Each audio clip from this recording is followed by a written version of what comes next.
Bismillahirrahmanirrahim. Assalamu alaikum class. I hope you all are fine. So class, today is our fifth lecture in the course of Introduction to Psychology. आज का जो हमारा topic है वो है जी psychological school of thoughts. Class हमने अपने लास्ट वीक में भी कुछ स्कूल ऑफ थॉट्स को स्टडी किया और हमारे कुछ स्कूल ऑफ थॉट्स रह गए थे जिसे हम आज इंशाल्लाह कंप्लीट करेंगे। क्लास इस टॉपिक के हवाले से अगर मैं बात करूँ तो ये टॉपिक थोड़ा सा लॉन्ग हो गया है, लेकिन डोंट वरी अबाउट डैट, क्योंकि अभी हम इसकी बेसिक्स सीख रहे हैं साइकोलॉजी की। अगर आपकी इस टॉपिक के हवाले से आप लोगों के कॉन्सेप्ट क्लियर नहीं होंगे तो आगे जाके प्रॉब्लम होगी। अगर अभी आपकी अंडरस्टैंडिंग अच्छी हो जाती है इस टॉपिक को लेके तो आगे आप लोगों के लिए आसानी होगी बहुत सारी चीज़ों को समझने के लिए, क्योंकि देखिए मैक्सिमम टॉपिक्स तो हम इसी टॉपिक में ही क्लियर कर चुके हैं, यानी कवर कर चुके हैं। यानी हमने हमारा जो नेक्स्ट हमारा लर्निंग है, मेमोरी प्रोसेसेस आएंगे तो उनमें हम बहुत सारी चीज़ें जो हम स्कूल ऑफ थॉट में ऑलरेडी डिस्कस कर चुके हैं। लाइक अगर हम मेमोरी की बात करें तो हमने साइकोलॉजी में साइको एनालिसिस में सीखा कॉन्शियस माइंड, अनकॉन्शियस माइंड, उसके अलावा हमने सब कॉन्शियस को सीखा, हमने कॉन्शियस के एलिमेंट्स को सीखा, हमने अनकॉन्शियस ड्राइव्स, हिडन मोटिव्स के बारे में स्टडी किया। इसके साथ साथ हमने बहुत सारी बातों को सीखा। और आज के लेक्चर के हवाले से अगर हम बात करें तो आज हम मैस्लो की थ्योरी को स्टडी करेंगे, जिसमें हम मोटिवेशन को स्टडी करेंगे, मोटिव स्टडी करेंगे, जो कि आगे हमारे मोटिवेशन के टॉपिक में हमें हेल्प करेंगे। हमने इसके साथ साथ जो चीज़ें सीखी उनमें क्लासिकल कंडीशनिंग है, ऑपरेंट कंडीशनिंग है। तो जब हमारा नेक्स्ट जो लर्निंग टॉपिक होगा तो ये चीज़ें तो हमें पहले से पता होगी। तो बहुत सारी चीज़ें जो कि हमारे साइकोलॉजी का कोर्स है बेसिकली उसके जो बेसिक कॉन्सेप्ट्स हैं वो हमें स्कूल ऑफ थॉट्स में ही मिल जाते हैं। अगर आपके स्कूल ऑफ थॉट्स के टॉपिक जो हैं वो उसकी अंडरस्टैंडिंग अच्छी होगी तो आगे बहुत आसानी हो जाएगी।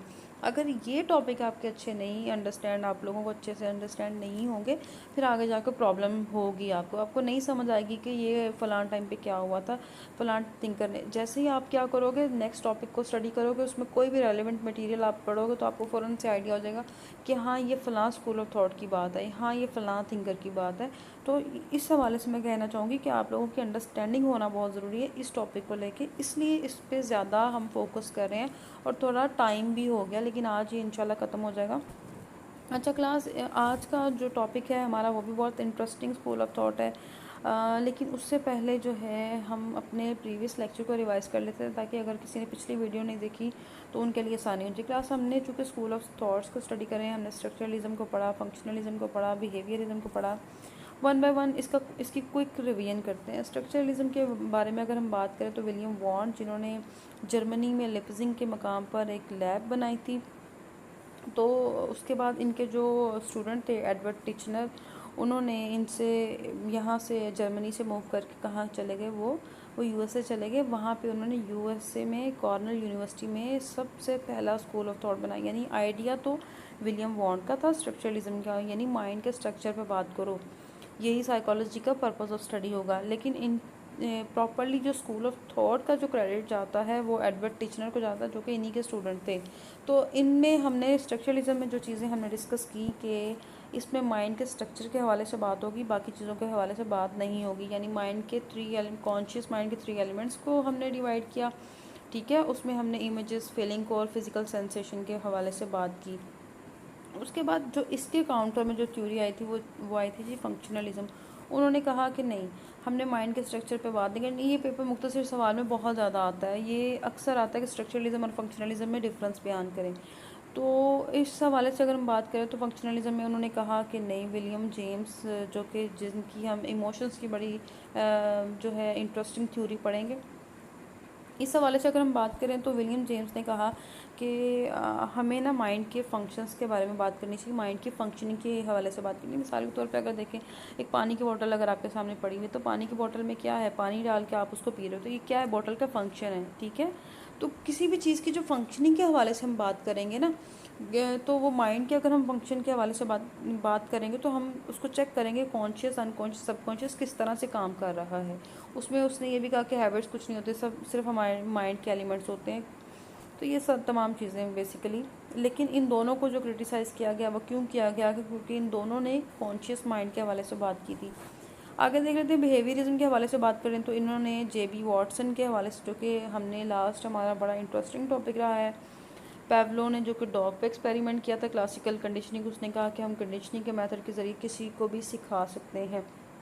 अच्छा, क्लास बिहेवियरिज्म के हवाले से जेबी वॉटसन के हवाले से बात करें तो जेबी वॉटसन का ये मानना था कि आप मुझे कुछ हेल्दी बच्चे दे दें, मेरी मर्ज़ी होगी, मैं उन्हें जैसा मर्ज़ी बनाऊंगा, यानी मैं कंडीशनिंग के मेथड से जैसा चाहे उन्हें बना सकता हूँ। मैं चाहूँ उन्हें डॉक्टर बनाऊँ, मैं चाहूँ उन्हें इंजीनियर बनाऊँ, मैं चाहूँ उन्हें कुछ भी बनाऊँ, मतलब मैं उन्हें कुछ भी बना सकता हूँ अपने कंडीशनिंग के मेथड की वजह से। उनकी हिस्टोरिकल बैकग्राउंड क्या है, उनकी हिस्ट्री क्या है, मैं नहीं जानता, बस बच्चे हेल्दी होने चाहिए, मुझे दे दें तो मैं उनको कंडीशनिंग, यानी उन्होंने कम्प्लीटली जो कह दी एक आर्टिफिशियल मेथड की, यानी ह्यूमन बिहेवियर को कंट्रोल करने की कोशिश की। किस चीज़ से? कंडीशनिंग के मेथड से। कंडीशनिंग के मेथड में हमने डॉग का एक्सपेरिमेंट भी पढ़ा था कि जिसमें जो बेल के साथ जो एसोसिएट कर दिया गया था फूड को, और जब बेल बजी तो फिर डॉग के मुंह में सलाइवा, ये तमाम चीज़ें हमने जो पढ़ी थी। इसके साथ साथ जो जेबी वॉटसन ने एक एक्सपेरिमेंट किया, इन्होंने क्या किया कि एक बच्चे के साथ उसे एक टॉय दिया, टॉय जो था बहुत फ्लफ़ी सा। अच्छा, जब भी वो बच्चा फ्लफ़ी टॉय को हाथ लगाता था तो पीछे एक हॉरेबल सा साउंड वो लगा देते थे। बच्चे ने 2-3 दफ़ा ये चीज़ इस तरह से की तो 4 टाइम, 5 टाइम, 6 टाइम, लेकिन 7 टाइम जैसे उस बच्चे ने क्या किया, उसको हाथ लगाने से पहले वो डर गया बच्चा कि नहीं, अब मैं इसको हाथ लगाऊंगा तो फिर वो ये वाली साउंड आएगी। फिर उससे क्या हुआ, उसे फ्लफ़ी थिंग्स से फोबिया हो गया, डर लगना शुरू हो गया कि मुझे इससे डर लगता है। तो कहीं ना कहीं कंडीशनिंग जो है वो मेथड पॉसिबल है, होता है ऐसे, लेकिन उसको हम कम्प्लीटली अगर ह्यूमन बिहेवियर की बेस ही बना लेंगे तो ये चीज़ गलत है। ठीक है, तो जेबी वॉटसन का ये कहना था। उसके बाद ये अभी हम आज स्टडी के स्टॉल में इन्होंने कहा, जिसको मैंने बताया था आपको कि इन्होंने कहा कि हम जो है साइकोलॉजी में हम एज अ होल स्टडी करेंगे। ठीक है, यानी कोई भी ह्यूमन किसी भी चीज़ को जब परसीव करता है तो एज अ होल करता है, पार्ट्स में नहीं डिवाइड करता। उसने कहा था whole is greater than sum of its parts, यानी पार्ट्स में वो पहले वो किसी भी चीज़ को देखता है तो वो पार्ट्स में नहीं देखता, वो एज अ होल देखता है। तो हमें साइकोलॉजी में क्या करना चाहिए, माइंड को एज अ होल स्टडी करना चाहिए, एलिमेंट्स में डिवाइड कर करके नहीं देखना चाहिए, क्योंकि इंसान किसी भी चीज़ को एलिमेंट्स में तोड़ तोड़ के नहीं देखता बल्कि एज अ होल स्टडी करता है। जैसे वो उन्होंने कॉन्शियस, एक्चुअली कॉन्शियस की काउंटर में आई थी जो कि स्ट्रक्चरलिज्म या फंक्शनलिज्म है ना, उन्होंने कहा था कि हम माइंड को एलिमेंट्स में डिवाइड कर देंगे। अच्छा जी, इसके बाद हमने बात की थी जी साइकोएनालिसिस की। फिर आज के टॉपिक के हवाले से बात करेंगे साइकोएनालिसिस की क्लास। अगर हम बात करें तो इनका कहना था सिगमंड फ्रॉइड का कि माइंड का ऑल जो बेसिक होती हैं, ऑल जो हमारा एक्शन होता है, बिहेवियर, ह्यूमन बिहेवियर होता है, वो हमारे अनकॉन्शियस ड्राइव पे होता है, हमारे हिडन मोटिव्स के ऊपर होता है। तो हमें एक्चुअली हमें इनको ये कहीं ना कहीं हमें कंट्रोल कर रहे होते हैं। इस पर उन्होंने ईगो, सुपर ईगो का जो है वो हमें कॉन्सेप्ट दिया। ईड जो कि जिससे इट जो है दो तरह से काम करता है, एक अराउज सिचुएशन होगी, एक थैनाटोस होगी। अगर हम पॉजिटिविटी को फॉलो करते हैं तो इट मीन्स कि हम अराउज सिचुएशन को फॉलो कर रहे हैं। अगर हम नेगेटिविटी थॉट्स को फॉलो करें तो हम थैनाटोस को फॉलो करें, जो कि मौत का मज़र मानी जाती है, जो कि हमें किसी भी इंसान को मौत की तरफ ले जाती है। आगे बात करें अगर हम, तो ईगो जो इट से जो डिज़ायर्स निकलती हैं वो चलती हैं जी कहाँ पे जाके क्लैश होता है उसके ईगो के साथ। ईगो आपको हकाइक से आगाह करती है कि नहीं ये चीज़ सही है या गलत है। ठीक है, उसके बाद अगर आप गुड थिंग्स को अडॉप्ट कर लेते हो तो इट मीन्स आप अपनी सुपर ईगो को फॉलो करें, जो कि आपके पेरेंट्स की टीचिंग है, आपके टीचर्स ने जो चीज़ें आपको सिखाई हैं आप उसको फॉलो कर रहे हो, आप अपनी ईट डिज़ायर्स को फॉलो नहीं कर रहे हो। तो ये उसने कॉन्सेप्ट दिया था कि ह्यूमन जो है वो अपनी बहुत सारे जो उसका एक्शन होता है वो उसके हिडन मोटिव्स पे डिपेंड करता है। आज का जो क्लास हमारा टॉपिक है ये तो मेरे ख्याल में बहुत क्विक रिवीजन थी जो कि आप लोगों को समझ आ गई होगी। आज के टॉपिक के हवाले से अगर हम बात करें तो ह्यूमैनिज़्म जो के हवाले से अगर हम बात करें तो क्लास इसको जो इसके जो फाउंडर हैं उनमें आता है जी कार्ल रॉजर्स, और उसके साथ साथ आते हैं अब्राहम मैस्लो। अब्राहम मैस्लो के हवाले से बात करें तो अब्राहम मैस्लो का बहुत ज़्यादा कंट्रीब्यूशन है इस थ्योरी को लेके। यानी देखिए इन्होंने किस हवाले से बात की, इन्होंने बात की क्लास के ह्यूमन जो हैं वो फ्री एजेंट हैं। ठीक है, यानी इन्होंने सिर्फ ह्यूमैनिटी पे बात की। इनका ये कहना था कि हमने ह्यूमन को सबसे ऊपर रखना है, ह्यूमैनिटी को हमने सबसे ऊपर रखना है, बाकी चीज़ों को हम बाद में रखेंगे। यानी ये किसके काउंटर में आई थी, ये बिहेवियरिज्म के काउंटर में आई थी। मिसाल के तौर पर देखें ये बिहेवियरिज्म के काउंटर में आई है और साइकोएनालिसिस के काउंटर में आई है ये थ्योरी। ठीक है। इनका कहना था, यानी अगर हम बिहेवियरिज्म की बात करें तो वो क्या कह रहे थे, वो कह रहे थे कि हमारे जो एक्शंस को कंट्रोल कौन कर रहा है, कौन कंट्रोल कर रहा है हमारे एक्शंस को। यानी मिसाल के तौर पे अगर देखें, बात को समझने की कोशिश करें, इन साइकोलॉजिस्ट ने कहा था कि इंसान के एक्शंस को कोई बाहर की चीज़ को कंट्रोल नहीं कर रहा, जैसे कि साइकोएनालिसिस और बिहेवियरिस्ट कह रहे थे। अब साइकोएनालिसिस्ट की बात करें तो इनके अकॉर्डिंगली ह्यूमन बिहेवियर को कौन कंट्रोल कर रहा है, हमारी अनकॉन्शियस ड्राइव्स, हमारी अनकॉन्शियस डिज़ायर्स जो हैं वो हमारे ह्यूमन बिहेवियर को कंट्रोल कर रही हैं। ठीक हो गया। अगर हम बिहेवियरिज्म की बात करें तो इनके अकॉर्डिंगली के इन्वायरमेंट में कुछ ऐसे स्टिमुलस अगर रख दिए जाएं तो क्या होगा, किसी भी ह्यूमन के बिहेवियर को कंट्रोल किया जा सकता है। यानी कि किसी भी ह्यूमन को कंडीशनिंग के मेथड से हम उसको ट्रेन कर सकते हैं, हम उसको चेंज कर सकते हैं। हम मैंने जो अभी पहले रिपीट किया, बच्चे इसने बहुत बड़ी JB वॉटसन ने स्टेटमेंट दी थी कि मुझे हेल्दी बच्चे देते, मैं जैसे चाहूँ उन्हें बनाऊँ। तो इनका ये, इन साइकोलॉजिस्ट का ये मानना था कि हमारे एक्शंस को कोई कंट्रोल नहीं कर रहा। ठीक है, ह्यूमन जो है वो फ्री एजेंट है, वो अपनी मर्ज़ी से अपने मोटिव्स को, अपने बिहेवियर को कंट्रोल करते हैं। इन्होंने यानी कि बेसिकली ये कहा है कि जो मतलब ह्यूमन है ना, उन्हें सबसे ऊपर रखना है, बाकी चीज़ों का हमने बाद में लेके चलना है। यानी बाकी अगर आप देखें जितने भी साइकोलॉजिस्ट गुजरे उन्होंने किस किस तरह के एक्सपेरिमेंट किए हैं, तो इनका मानना था ह्यूमन फ्री एजेंट्स के तौर पे काम करता है, वो अपने एक्शंस खुद कंट्रोल करता है। ये बड़ा अहम पॉइंट है कि ह्यूमन अपने एक्शन को खुद कंट्रोल करता है, यानी उसकी लाइफ को कोई और कंट्रोल नहीं कर सकता। वो अपनी लाइफ को खुद कंट्रोल करेगा कि वो अपने गोल्स खुद सेट करेगा, वो अपनी चॉइसेस खुद सेट करेगा और उसी के अकॉर्डिंगली वो काम करेगा। कोई बाहर की चीज़ जो है वो उसको कंट्रोल नहीं कर सकती।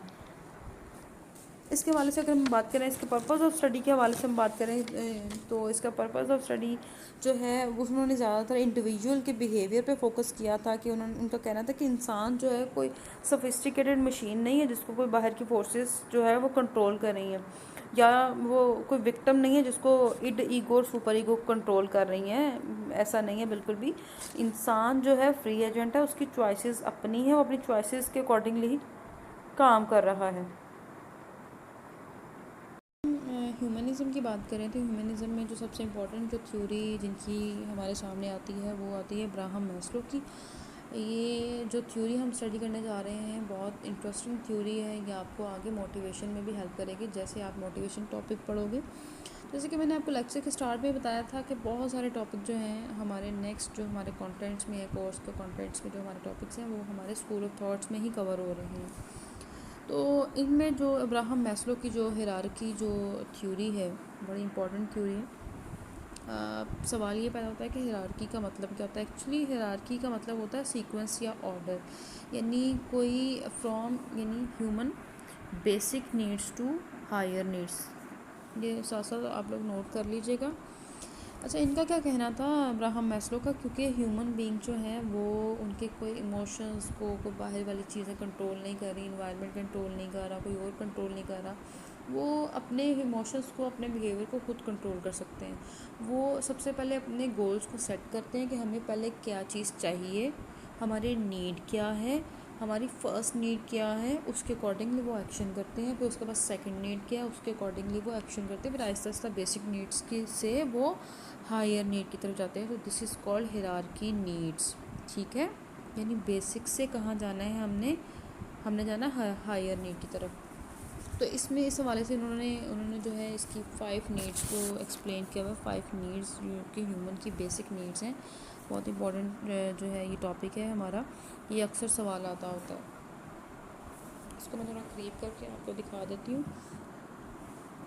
यानी अगर हम इसको देखें जी, सबसे पहले वो कहते हैं कि जो साइकोलॉजी में नंबर 1 पे जो नीड आ जाती है वो फिजियोलॉजिकली नीड है। इसमें जो जो चीज़ें आती हैं उनमें आप देख लो कि ब्रीथिंग है, फूड है, वाटर है, स्लीप है, और इसके साथ साथ अगर आप देखो शेल्टर। यानी कोई भी ह्यूमन की जो हमारी बेसिक नीड्स क्या हैं, आप मुझे बताओ हमारी बेसिक नीड्स क्या हैं। बेसिक नीड्स हमारी क्या हैं? हमारी बेसिक नीड्स हैं फूड है, खाना पीना है, वाटर है, स्लीप है, सोना है, या एक रहने के लिए घर हो, शेल्टर हो हमारे पास। अगर हमारे पास ये ना हो तो क्या होता है, डेफिनेटली इंसान परेशान हो जाता है। क्या अगर ये इसकी फुलफिलमेंट ना हो रही हो तो डेफिनेटली इंसान क्या करता है, सर्वाइवल नहीं कर पाता सोसाइटी में। खाना ना मिल रहा हो, शेल्टर ना हो, तो बाकी नीड्स की तरफ इंसान कैसे जाएगा? बाकी नीड्स की तरफ इंसान, जो कि मैं बाकी बयान करूँगी, बाकी नीड्स की तरफ इंसान कैसे जाएगा? नहीं जा सकता ना। तो सबसे पहले उसके लिए ज़रूरी है क्लास कि वो अपनी बेसिक नीड्स को पूरी करे, और बेसिक नीड्स को पूरी करने के लिए वो एफ़र्ट करता है। यानी अभी हमने क्या डिस्कस कर रहे हैं? हम डिस्कस कर रहे हैं कि ह्यूमन जो है अपने एक्शंस को खुद कंट्रोल करते हैं, उसके अकॉर्डिंगली क्या करते हैं, वो अपने बेसिक नीड्स के अकॉर्डिंगली पहले बिहेव करते हैं, फिर बेसिक से आहिस्ता आहिस्ता आहिस्ता आहिस्ता वो हायर नीड्स की तरफ जाते हैं। अच्छा जी, सबसे पहले क्या हो गया, फिजियोलॉजिकल नीड्स में आ जाते हैं। जब ये नीड्स पूरी हो जाएंगी फिर वो चलेगा, मूव करेगा सेकंड नीड की तरफ, जो कि है सेफ्टी नीड यानी सिक्योरिटी नीड। सिक्योरिटी बेटा दो तरह की हो सकती है, जॉब की भी हो सकती है, शेल्टर की भी हो सकती है, या आप अपनी आने वाली ज़िंदगी के हवाले से, आप अपने आने वाले बच्चों के हवाले से सोच रहे होते हो कि यानी हमारे जो बच्चों का की जब शादियां हो जाएंगी तो वो किस तरह से सर्वाइव करेंगे। यानी मैं आपकी थोड़ी बात कर रही हूँ, मिसाल के तौर पे मैं आपके पेरेंट्स की बात करेंगे। पेरेंट्स डेफिनेटली आपके बारे में सोचते होंगे कि किस तरह से बच्चों को सिक्योर करना है।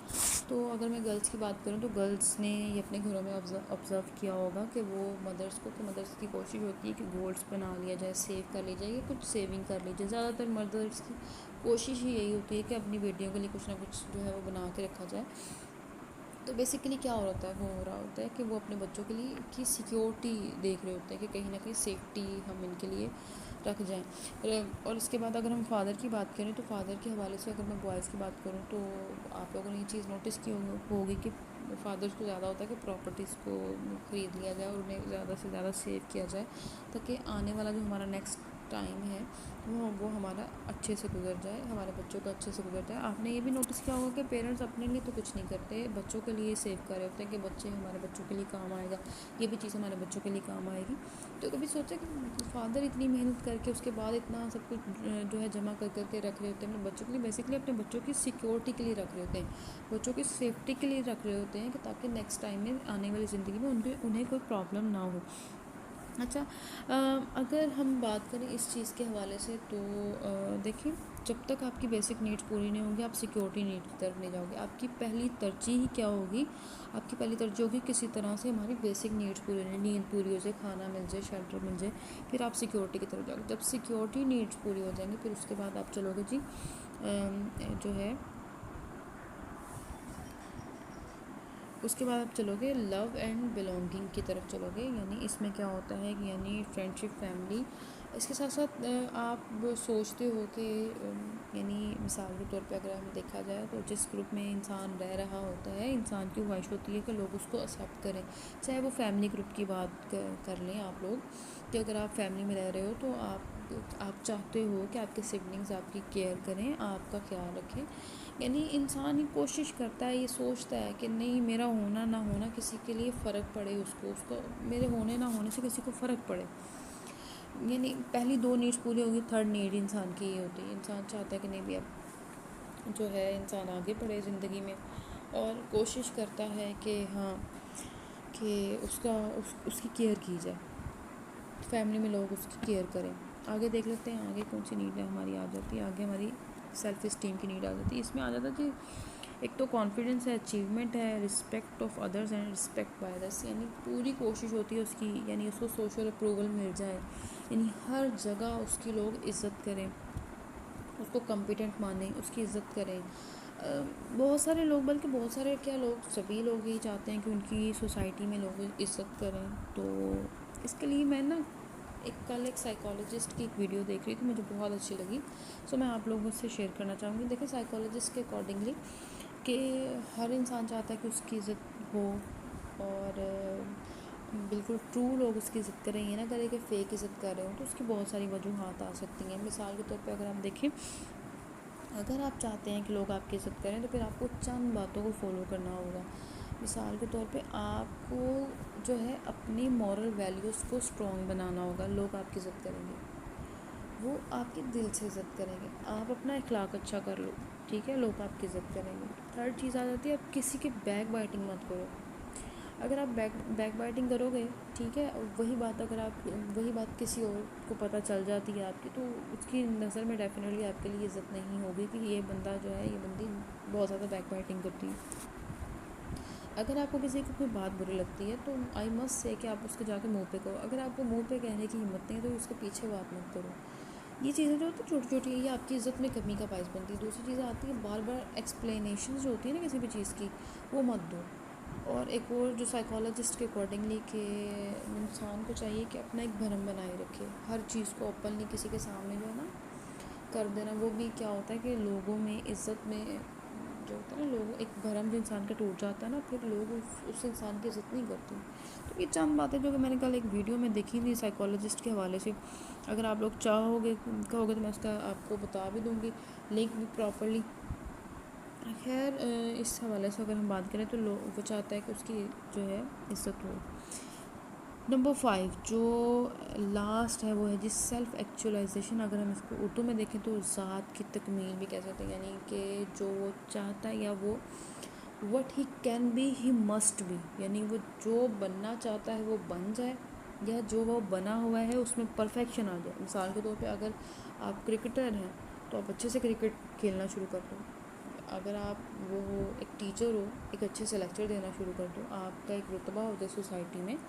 या अगर आप डॉक्टर हो तो आप अच्छे से पेशेंट्स को ट्रीट कर रहे हो, आप एक परफेक्ट डॉक्टर बन गए हो, तो क्या करते हो फिर आप उसके लिए कोशिश शुरू कर देते हो। हर तरह की प्रॉब्लम सॉल्विंग, यानी अगर हम बात करें तो हर तरह के जो फैक्ट्स हैं उनको एक्सेप्ट करना शुरू कर देते हो, यानी ज़ात की तकमील हो जाती है हर तरह की।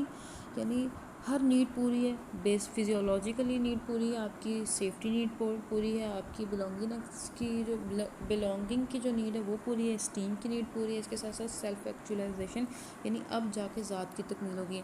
ऐसा नहीं है कि कोई, मैंने जैसे कि आपको हायरार्की नीड के हवाले से बताया कि सबसे पहले क्या होगा, एक्चुअली क्या होता है बेसिक नीड से हम लोग जा रहे होते हैं, बेसिक नीड से हम लोग जा रहे होते हैं हायर नीड की तरफ। ऐसा नहीं है कि अगर किसी की जो है वो बेसिक नीड्स कंप्लीट नहीं है तो वो हायर नीड्स को पूरा करने चल पड़े, नहीं ऐसा नहीं होता। हर इंसान अपने एक्शंस को खुद कंट्रोल करता है और उसने हायरार्की नीड्स का मैस्लो ने इसी तरह से डिवाइड किया हुआ है। और कहीं ना कहीं ये बिल्कुल ठीक है कि हम इसी पैटर्न को ही फॉलो कर रहे हैं, हम इसी को लेके चल रहे हैं, यानी बेसिक से हायर की तरफ जाते हैं, हायर से हम बेसिक की तरफ नहीं आते।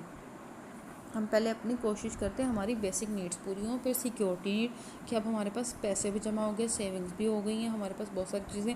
तो अब क्या करना है, डेफिनेटली हमारी जो सोसाइटी का एक जो रूल है हमने उसको पूरा करना होता है। सोसाइटी का क्या, बल्कि ये तो हमारे दीन का, हमारी जो है नबी पाक सल्लल्लाहु अलैहि वसल्लम की सुन्नत है कि अगर हम इसको देखें, यानी शादी की बात कर रही हूँ मैं। आगे अगर हम देखें सेल्फ़ इस्टीम, लोग चाहते हैं कि लोग उनकी इज़्ज़त करें, सबकी ख्वाहिश होती है। उसके बाद अगर हम बात करें तो सेल्फ़ एक्चुअलाइजेशन कि जो वो चाहता था वो अब बन गया है। जी तो क्लास ये थी मैस्लो की थ्योरी। अगर हम मैस्लो की थ्योरी के हवाले से अगर कोई चीज़ समझ ना आई हो तो मस्ट आस्क क्वेश्चंस। आगे हम देख लेते हैं क्लास के आगे क्या है, आगे हम देख लेते हैं।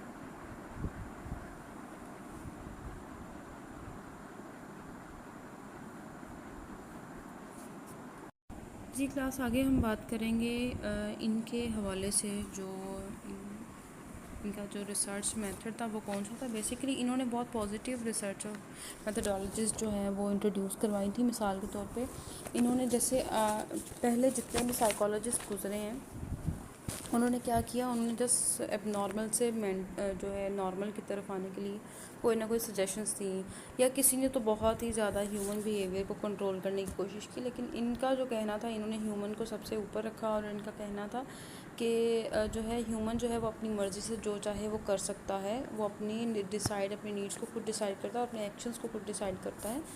तो इसके साथ साथ इनका कहना था कि यानी इनकी जो थ्योरी ने बहुत ज़्यादा पोटेंशियल दिया लोगों को। नहीं, अब हम अपने नेक्स्ट स्कूल ऑफ थॉट के हवाले से बात कर लेते हैं जो कि कॉग्निटिव स्कूल ऑफ थॉट है। तो जी कॉग्निटिव स्कूल ऑफ थॉट की अगर हम बात करें तो जब मैंने आपको वेरी फर्स्ट लेक्चर में बताया था कि जब भी कॉग्निटिव साइकोलॉजी की बात होगी तो इट मीन्स कि हम किसकी बात करने जा रहे हैं, हम मेंटल प्रोसेस की बात करने जा रहे हैं। तो मेंटल प्रोसेस के हवाले से बात करने से पहले हम इनके फाउंडर के हवाले से बात कर लेते हैं। इनके जो फाउंडर हैं वो जॉन पियाजे हैं, जो कि स्विट्ज़रलैंड के साइकोलॉजिस्ट जो हैं वो कंसीडर किए जाते हैं। इसके साथ साथ एडवर्ड टॉलमैन हैं इनके फाउंडर में उनका नाम आता है। तो इनकी जो बेस थी यानी cognitive psychology is a school of psychology in which we studied mental processes including how people think, perceive, remember and learn, कि किस तरह से हम चीज़ों को देखते हैं, कैसे सीखते हैं, ये बिहेवियर के रिस्पॉन्स में हम बिहेव कैसे करते हैं, इन तमाम बातों को हमने सीखना था किसमें, कॉग्निटिव, यानी हमने इन तमाम बातों को स्टडी करना था किसमें, कॉग्निटिव स्कूल ऑफ थॉट में। तो इनका जो पर्पस ऑफ स्टडी अगर देखा जाए तो वो भी यही था कि किस तरह से एक इंसान जो है वो किसी चीज़ को सोचता है, परसीव यानी इदराक करता है, रिमेंबर याद रखता है, भूलता कब है। तो अगर फॉरगेटिंग कॉज के बारे से बात करें तो क्लास बहुत सारे बच्चों का भी प्रॉब्लम होता है कि अभी याद किया भूल गए। तो मैंने आपको बताया ना, स्ट्रेस एंजाइटी में आप लोगों की जो सबकॉन्शियस माइंड में जो हिस्ट्री नहीं स्टोरेज आपका होता है वो हो जाता है, रिमूव हो जाता है। लेकिन एक ये भी चीज़ है कि आप जब अपने आप को बहुत देर तक लॉन्ग लास्टिंग अगर कभी किसी चीज़ को चाहते हो ना क्योंकि आपको याद रहे, तो कोशिश किया करें कि टेबल्स बहुत ज़्यादा याद किया करें, क्योंकि टेबल्स याद करने से ना आपके दोनों हेमिस्फेयर्स में क्रॉस रिएक्शन होता है जिससे आपकी मेमोरी स्ट्रॉन्ग होती है। तो ये टिप है, इसको इस्तेमाल करके देखिएगा। अच्छा, इसके साथ साथ अगर हम बात करें तो जो जॉन पियाजे हैं उसने बड़ी इंपॉर्टेंट जो है वो थ्योरी पेश की थी कॉग्निटिव प्रोसेस के हवाले से। जॉन पियाजे ने क्या किया था कि वो सबसे पहले तो उन्होंने क्या किया कि अपने ही बच्चों के मेंटल जो है डेवलपमेंट के हवाले से उन्होंने एक्सपेरिमेंट्स किए। वो किस तरह से किए कि उन्होंने अपने बच्चों को ऑब्ज़र्व किया। ये नहीं कि उनकी कोई खुदा ना खास्ता कोई सर्जरी शुरू कर दी थी, ऐसा नहीं है, बल्कि उन्होंने इस एस्पेक्ट्स को यानी मेंटल वो समझना चाहते थे कि एक्चुअली ये डेवलपमेंट होती कैसे है मेंटल प्रोसेसेस की। तो उन्होंने बस इसी के हवाले से इसी एस्पेक्ट्स को सामने रखते हुए अपने बच्चों को ऑब्ज़र्व किया। तो उसी से जब जैसे जैसे वो बड़े होते गए उनमें चेंज आया, उन्होंने जो है उनको कुछ फैक्ट्स एंड फिगर जो है वो सामने वज़ा किए हमारे। इस हवाले से अगर बात करें तो इन्होंने दो तरह की जो चीज़ें पेश की हमारे सामने। एक इन्होंने पेश की थी जॉन पियाजे ने कॉग्निटिव फंक्शनिंग, ठीक है, और एक इन्होंने पेश की थी कॉग्निटिव स्ट्रक्चर। मैं इसके नोट्स भी आपको प्रोवाइड कर दूँगी, ठीक है, ताकि कोई मुश्किल ना हो। कॉग्निटिव स्ट्रक्चर की अगर हम बात करें तो इसको उन्होंने स्कीमा का नाम दिया, यानी स्कीमा। ज़्यादा डिटेल में नहीं जाएंगे, डिटेल में हम आगे इसकी कॉग्निटिव प्रोसेसेस में पढ़ेंगे। अभी फ़िलहाल इतना जान लें कि स्कीमा को हम रिफ्लेक्स भी कह सकते हैं, यानी वो चीज़ें वो बच्चों यानी वो ऐसी चीज़ें यानी जो बच्चों में बाय बर्थ पैदा होती हैं, यानी इनहेरिटेड होती हैं। कुछ अदात यानी लुकिंग, सीइंग, देखना, ये तमाम चीज़ें जो हैं ये इनहेरिटेड हैं, उसके पास पहले से मौजूद हैं। तो क्या होगा, वो इसको बाय बर्थ लेके आता है साथ। सेकंड चीज़ आ जाती है, इसको हम स्कीमा बोलते हैं, यानी रिफ्लेक्स अपने पेरेंट्स का अक्स है वो बच्चा इनहेरिट क्वालिटीज़ लेके आया है। जो हम नेक्स्ट की बात करेंगे वो कॉग्निटिव फंक्शनिंग की बात आ जाती है। इसमें एसिमिलेशन आ जाता है, इसमें आ जाता है, इसके बाद अकोमोडेशन आ जाता है। एसिमिलेशन की अगर हम बात करें तो वही चीज़ें जो स्कीमा में उसके पास मौजूद होती हैं उसी के अकॉर्डिंगली वो एनवायरनमेंट में अडेप्ट होने की कोशिश करता है, एडजस्ट होने की कोशिश करते हैं। अगर हम अकोमोडेशन की बात करें क्लास, तो क्या होता है कि अकोमोडेशन में क्या होता है कि adjust to new way of thinking. मिसाल के तौर पे वो कोशिश करता है कि अब जो है पुराना वे ऑफ थिंकिंग छोड़ के जब दूसरी कोई अदात को अडॉप्ट किया जाए। इसको मैं मिसाल के साथ वाज़ह कर देती हूँ, फिर ज़्यादा क्लियर हो जाएगा। मिसाल के तौर पे अगर आप देखें, अगर एक बच्चे को कोई बॉल दी जाती है खेलने के लिए, वो बॉल छोटी है, बच्चा बार बार उसको अपने मुँह में डाल रहा है, तो क्या होगा कि माँ ने क्या किया कि उस बॉल को उठा के जो अपने पास रख लिया, अब उसको बड़ा टॉय दे दिया खेलने के लिए। अब चूँकि उस बच्चे को आदत थी कि उसने बार बार उसी बॉल को अपने मुंह में डाल रहा है, लेकिन अब बड़े टॉय को मुंह में नहीं डाल रहा, तो अब क्या करेगा, adjust to new way of thinking, दोबारा कुछ नया सोचेगा, मैं इसके साथ कैसे जो है वो इंट्रैक्शन करूँगा। यानी स्टार्टिंग में वो इंट्रैक्शन कर रहा था बॉल के साथ, बॉल को देख रहा था, उसके साथ खेल रहा था, जो भी कुछ कर रहा था वो इनहेरिटेड थी, उसकी स्कीमा था, स्कीमा रिफ्लेक्स था उसका। तो इसकी अगर हम बात करें तो ये क्या होगा, वो उस टॉय के साथ खेलने के लिए दूसरा एक पैटर्न चूज़ करेगा। मिसाल के तौर पे ये सारे उसने कॉग्निटिव फंक्शनिंग बताई हैं कि इंसान किस तरह से एक इनहेरिटेड क्वालिटीज़ या के साथ पैदा होता है, उसके बाद आहिस्ता आहिस्ता माहौल के साथ एडजस्ट होकर कुछ ना कुछ नया सीखता रहता है, और सीखते सीखते क्या करता है, क्या उस चीज़ किसी भी चीज़ में एक्सपर्ट हो जाता है। तो इस तमाम मेंटल प्रोसेसेस के हवाले से बात की गई है इसमें साइकोलॉजी स्कूल ऑफ थॉट में, कि कैसे कैसे वो चीज़ों को सीखता है और कैसे वो माहौल में अडेप्ट होता है। सो क्लास हमारा आज का जो लेक्चर है वो यहीं पे ख़त्म होता है। अगर आपको आज के लेक्चर के हवाले से कुछ चीज़ समझ ना आई हो, कोई बात समझ ना आई हो, तो kindly ask me, I will feel good about that. So be happy, keep smiling because you deserve a better life. Take care, अल्लाह हाफिज़।